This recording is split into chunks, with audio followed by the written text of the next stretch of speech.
So I wanted to put my TV on like a stand. I personally don't know how to go and mount it, but I knew getting feet would be way easier. So that's what I did.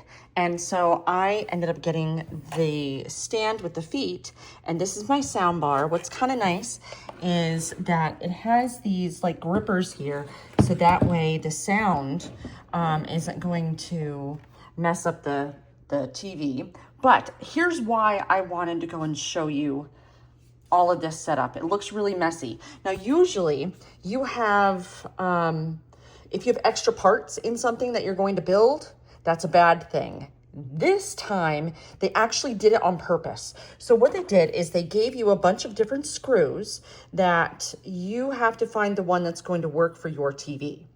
And then they gave these different spacers, different size spacers. Now, they also gave you an Allen wrench, but I found I also needed a Phillips head. So it wasn't difficult to do. In fact, probably the longest and more difficult part of it was just finding the right combination of screws and spacers. That was a little bit confusing. It does come with instructions, but just fair warning, the way that they describe the spacers and which spacer you need, it doesn't make a lot of sense. So what I ended up doing is I noticed that when I had my screws on there, I keep dropping the screw. I noticed that these, a little piece of it was like that much higher, and it didn't make sense to me. So that's when I tried using one of the spacers, the smaller spacer, and then it became flush. But overall, I am very happy.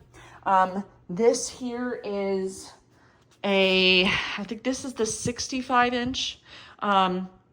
But the 65 inch, it works for that. Honestly, it looks like it's going to be able to fit even an 80 inch. Let me see if I can kind of show you the back. It's kind of a hot mess back there, but this is the way it kind of works.